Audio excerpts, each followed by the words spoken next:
नमस्कार। आज पुनः एलएसपी ऑनलाइन क्लासेज में आप सबका तहे दिल से हार्दिक अभिनंदन है। जैसा कि पीछे हम लोग देख चुके थे, जैव प्रक्रम में पोषण देख रहे थे हम लोग।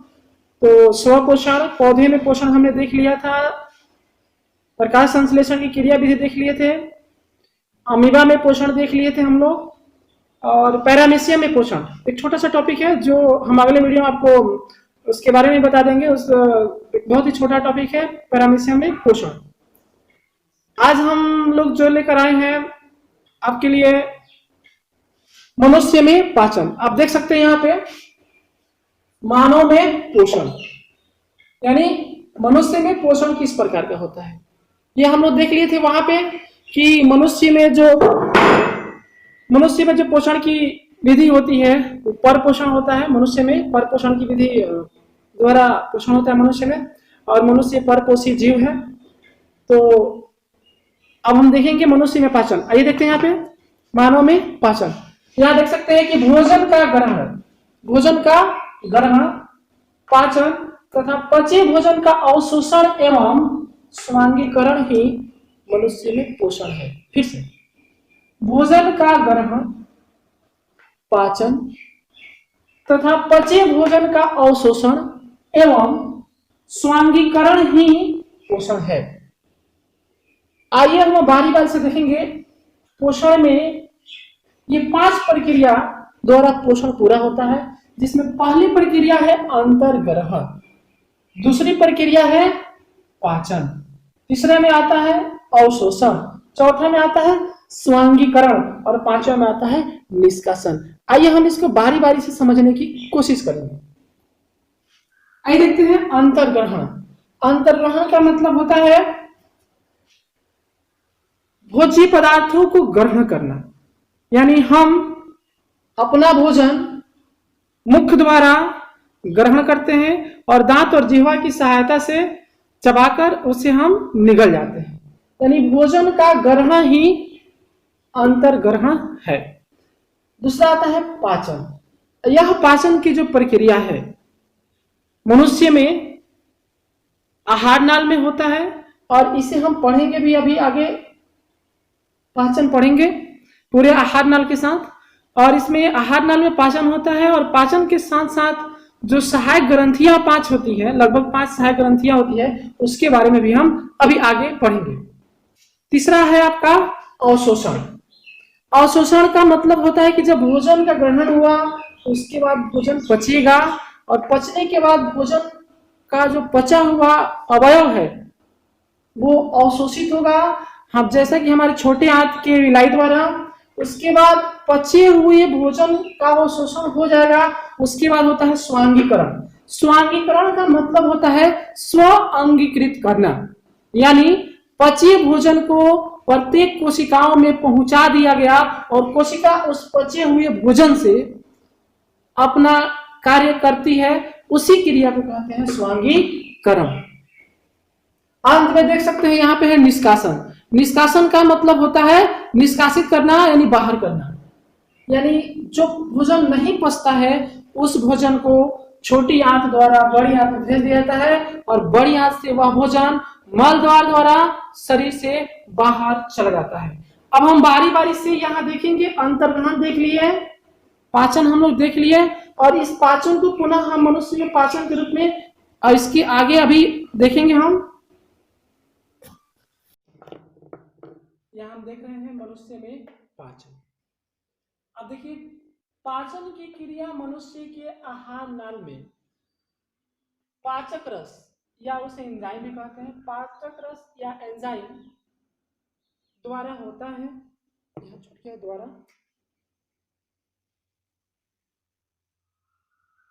एंजाइम द्वारा होता है। इस एंजाइम का स्राव 5 ग्रंथियों द्वारा होता है जो निम्न है, यानी हमारे शरीर में पाचन की जो क्रिया होती है वो एक बंद नलियों में होती है जटिल संरचनाओं के द्वारा। उस संरचना को हम आहार नाल कहते हैं। इस आहार नाल में विभिन्न सारे अंग आते हैं और 5 सहायक ग्रंथियां आती है, जिसे हम बारी बारी से देखेंगे, समझने की कोशिश करेंगे। आइए हम देखते हैं 5 सारी ग्रंथियां कौन कौन सी है। तो देखिए यहाँ पहली ग्रंथि है लार ग्रंथि। ये लार ग्रंथि कहाँ पाई जाती है? तो लार ग्रंथि हमारे मुंह में, बगल कैविटी में, मुख गुहा में 3 जोड़ी ग्रंथि पाई जाती है, जिससे लार का स्राव होता है। और लार में टाइलिन या एमाइलेज नामक एंजाइम होता है, वो जो भोजन में मौजूद जटिल कार्बोहाइड्रेट स्टार्च को सरल कार्बोहाइड्रेट माल्टोज में बदलने का काम करता है। आप लिख सकते हैं यहाँ पे लार ग्रंथि, इससे लार का स्राव होता है, यह 3 जोड़ी रचना होती है। अगला पॉइंट है, इसमें टाइलिन या एमाइलेज एंजाइम पाया जाता है। टाइलिन स्टार्च को, यानी स्टार्च क्या है? जटिल कार्बोहाइड्रेट है। माल्टोज यानी सरल कार्बोहाइड्रेट में बदलता है। यहाँ ध्यान देने वाली बात है कि हमारे मुंह में स्टार्च का तो पाचन होता है, कार्बोहाइड्रेट का तो पाचन होता है, लेकिन पूर्णतः पाचन नहीं होता है। यानी स्टार्च जो है वह डाइसैकराइड कार्बोहाइड्रेट माल्टोज में टूट जाता है, लेकिन इसका फाइनली पाचन, कार्बोहाइड्रेट का फाइनली पाचन छोटी आंत में होता है, जहां माल्टोज ग्लूकोज में बदल जाता है। आगे देख सकते हैं दूसरी ग्रंथि है जठर ग्रंथि। ये जठर ग्रंथि हमारे आमाशय के दीवार पर पाई जाने वाली है।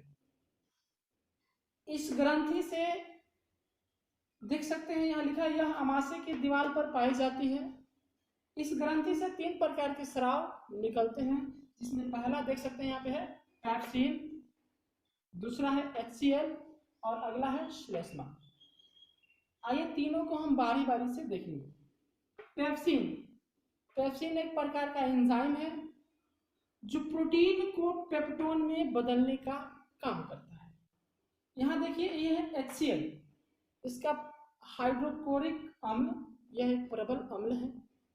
इसका बहुत बड़ा रोल होता है हमारे भोजन के पाचन में। सबसे पहले भोजन में मौजूद रोगाणुओं को नष्ट करता है और भोजन को अम्लीय बनाता है, ताकि पेप्सिन अम्लीय माध्यम में सक्रिय होकर प्रोटीन का पाचन शुरू कराए। तो यहाँ देख सकते हैं HCl भोजन को अम्लीय बनाना। एक और पॉइंट इसमें हम लिख सकते हैं, रोगाणुओं को नष्ट करना। रोगाणुओं को नष्ट करना, ये 2 काम है HCl का। तीसरा जो स्राव होता है उसे हम कहते हैं श्लेष्मा। यह एक प्रकार का चिपचिपा द्रव्य है जो HCl के स्राव होने से पहले स्रावित होता है और आमाशय की दीवार पर एक परत बना लेता है, जिसके कारण HCl अम्ल का प्रभाव दीवार पर नहीं पड़ता है। यहाँ देख सकते हैं आमाशय की दीवार को HCl से बचाना इसका काम है।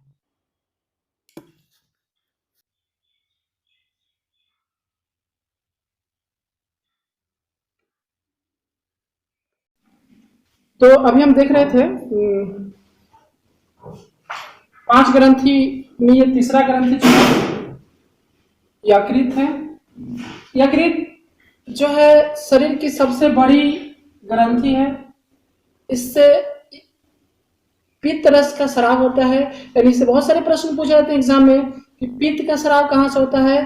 तो पित्त का स्राव जो है ये यकृत से होता है, लिवर से होता है, ना कि पित्ताशय से। इससे पित्त लिखा भी गया है, इससे पित्त का स्राव होता है। पित्त पित्ताशय में जमा रहता है, यानी पित्त बैंक जो है, पित्त बैंक, बाइल बैंक, जिसे हम कह सकते हैं पित्त को इंग्लिश में बाइल भी कहते हैं। तो पित्त बैंक हमारा हो गया पित्ताशय। पित्त किस प्रकार का द्रव्य है? तो पित्त एक क्षारीय पदार्थ है, यानी क्षारीय द्रव्य होता है। पित्त का काम क्या है? तो पित्त आमाशय में भोजन अम्लीय हो जाता है और जब पित्त भोजन में मिलता है तो पुनः उस भोजन को क्षारीय बना देता है। आगे देखिए, उसके बाद जो सहायक ग्रंथि है अग्नाशय की लैंगरहैंस द्वीपिका। ये अग्नाशय की दीवार में पाई जाने वाली एक द्वीपिका है, एक नली है, जिससे अग्न्याशय रस का स्राव होता है। और उस अग्न्याशय रस में क्या पाए जाते हैं? देख सकते हैं ट्रेप्सिन, यानी इसमें ट्रेप्सिन तथा लाइपेज नामक एंजाइम पाया जाता है। यहाँ देख सकते हैं ट्रेप्सिन जो है प्रोटीन का, जबकि लाइपेज वसा को पचाता है। आइए देता है पांचवा ग्रंथि जो है आंत्र ग्रंथि। यह छोटी आंत के दीवार पे पाई जाने वाली ग्रंथि है। इससे लिखा गया है कि आंत्र रस का स्राव होता है। आंत्र ग्रंथि से आंत्र रस का स्राव होता है। इसमें विभिन्न प्रकार के एंजाइम्स होते हैं तथा यहाँ यकृत का स्राव और आग्नेयाशय रस का स्राव भी आंत्र में, छोटी आंत में पहुंचता है और यहाँ रस का स्राव होता है। आप देख सकते हैं इसमें माल्टोज ग्लूकोज में बदलता है,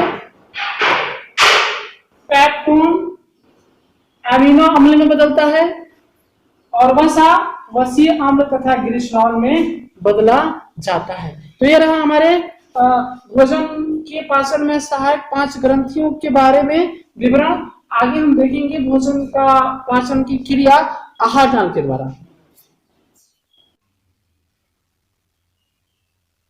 यहाँ देख सकते हैं हम मनुष्य में पाचन, और ये जो अभी ये टॉपिक है मनुष्य में पाचन, ये एग्जाम के दृष्टिकोण से काफी महत्वपूर्ण है। चाहे आप 10th के एग्जाम दे या किसी भी कॉम्पिटेटिव एग्जाम के लिए काफी महत्वपूर्ण है। और यहाँ से मुंह से लेके मल द्वार तक बहुत सारे प्रश्न बहुत सारे एग्जाम में पूछे गए हैं। यूपीएससी, बीपीएससी, मैट्रिक या जो भी जनरल कॉम्पिटेटिव एग्जाम होता है सब में इससे प्रश्न पूछे जाते हैं और ये एग्जाम के दृष्टिकोण से काफी महत्वपूर्ण है। आइए हम देखें सरल विधि से इसे समझने की हम कोशिश करेंगे। मनुष्य में पाचन, तो मनुष्य में पाचन की जो क्रिया होती है ये मुख गुहा से शुरू होती है।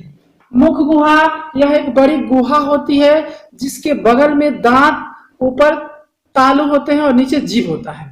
इस बीच में एक बड़ी गुहा होती है, इसमें दांत द्वारा भोजन को चबाया जाता है।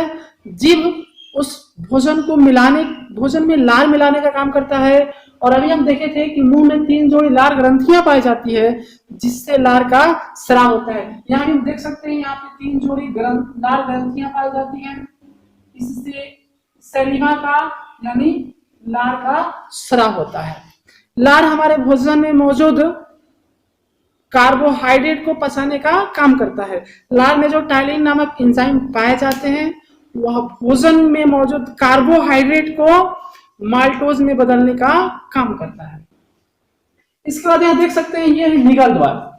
ये निगल द्वार है, यहां से भोजन ग्रास नली में नीचे आता है और ये ग्रास नली में जब भोजन नीचे आता है, लार से सना हुआ भोजन, इसी क्रिया को हम कहते हैं क्रमानुकुंचन।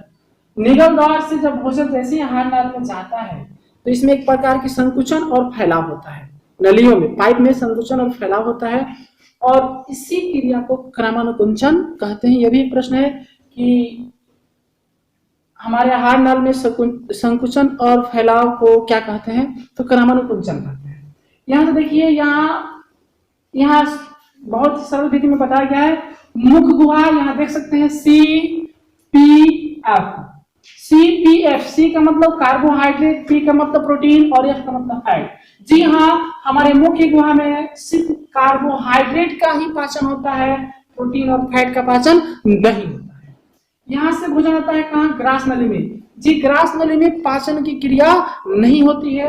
यह ग्रास नली या खोखली पाइप जैसी रचना है जो भोजन को मुख गुहा से आमाशय में पहुंचाने का काम करता है। यह आमाशय का 3 भाग होता है, कार्डियक, पाइलोरिक और पुंडिक। इस आमाशय के दीवार पर जठर ग्रंथि पाई जाती है जिससे विशेष प्रकार के 3 स्राव होते थे, हम लोग देख लिए थे पीछे, फिर एक बार चर्चा कर लेते हैं।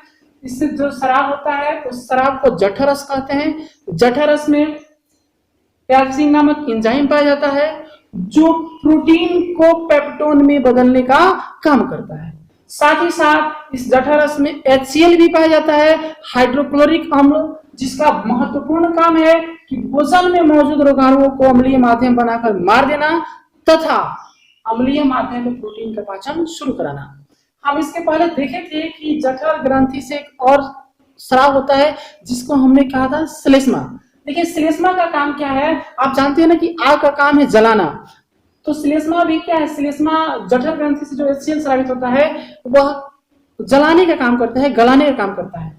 अगर श्लेष्मा का स्राव न हो तो हमारी आंत की दीवार भी गल जाएगी, इसलिए पहले श्लेष्मा स्रावित होता है और हमारे आंत की आमाशय की दीवार पर एक परत बना लेता है जो अम्ल से आमाशय की दीवार को सुरक्षित रखता है। आपने पेप्टिक अल्सर का नाम सुना होगा। पेप्टिक अल्सर उस व्यक्ति को होता है जिनका खान पान सही नहीं होता है, यानी जो लोग पानी कम पीते हैं या उल्टे सीधे खाना खाते हैं उनमें ये श्लेष्मा का स्राव कम होने लगता है और ये HCl का स्राव बढ़ जाता है, जिसके कारण इसकी भित्ति गल जाती है और वहां घाव बन जाता है। चलिए आप देखते हैं, ये हमारा भोजन जो है आमाशय में आकर गल गया। यह बिल्कुल भोजन लेई की तरह होता है और यहाँ से भोजन आप देख सकते हैं आमाशय की ये अंतिम छोर है। यहाँ से भोजन छोटी आंत के प्रथम भाग, छोटी आंत के प्रथम भाग को हम ग्रहणी कहते हैं।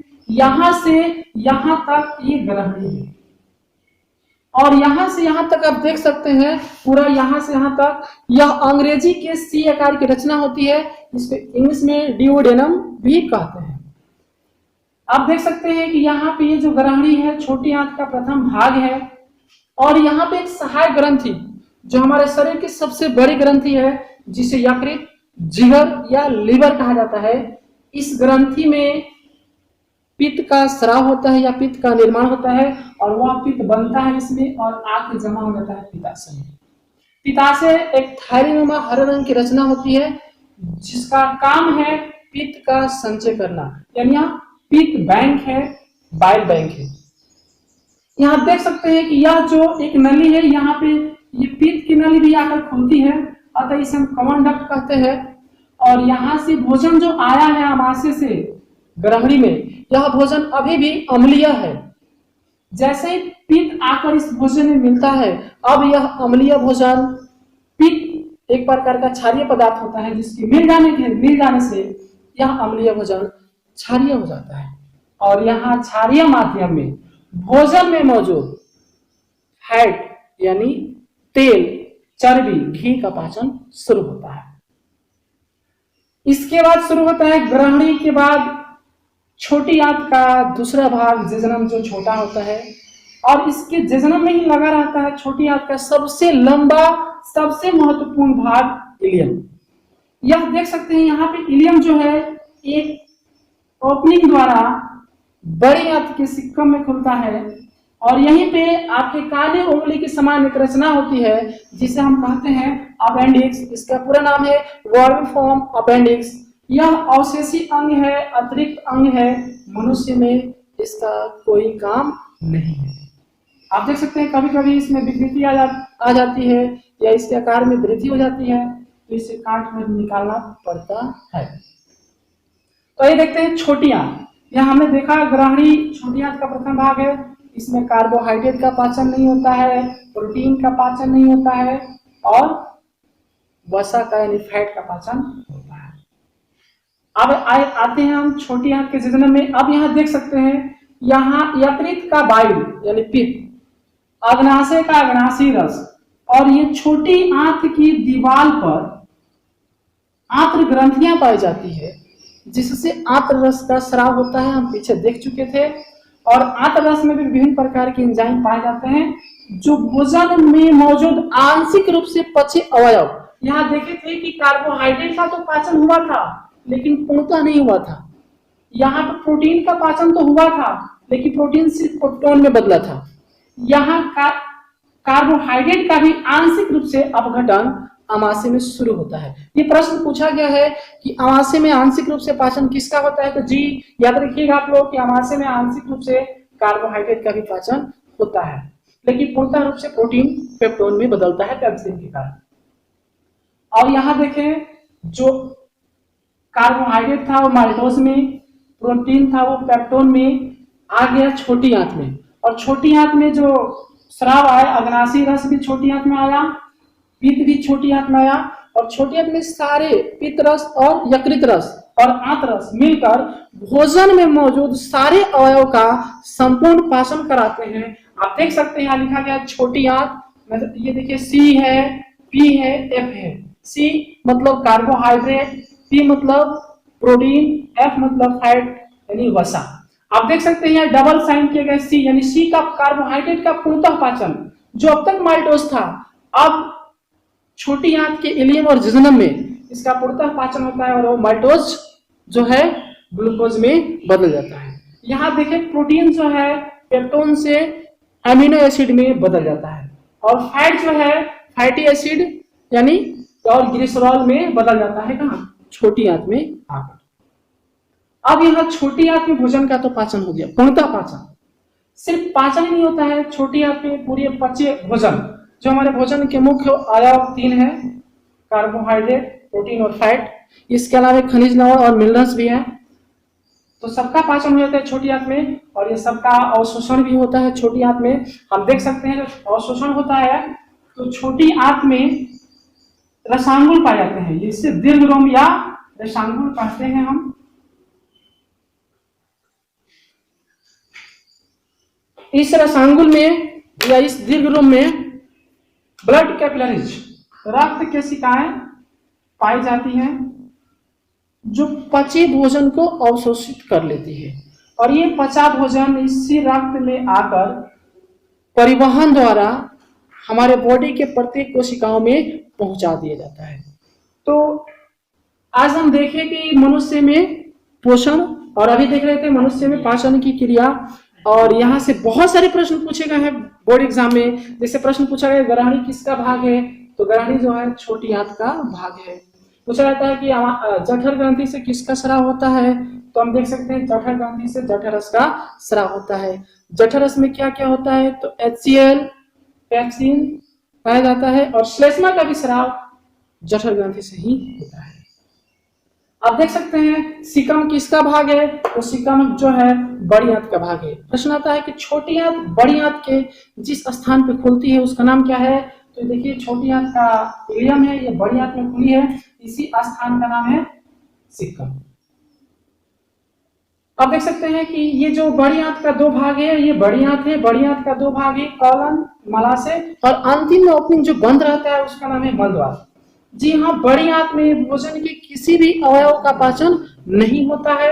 बड़ी आंत में कार्बोहाइड्रेट का भी पाचन नहीं होता है, प्रोटीन का भी पाचन नहीं होता है, फैट का भी पाचन नहीं होता है। यानी बड़ी आंत में सिर्फ जल और कुछ साल्ट का अवशोषण होता है। अब प्रश्न पूछा जाता है कि मलाशय किसका भाग है, तो मलाशय जो है ये मलाशय बड़ी आंत का भाग है। मलाशय में अस्थायी तौर पर अपचा भोजन जमा रहता है। फिर हम मिलेंगे अगले वीडियो में, तब तक के लिए नमस्कार।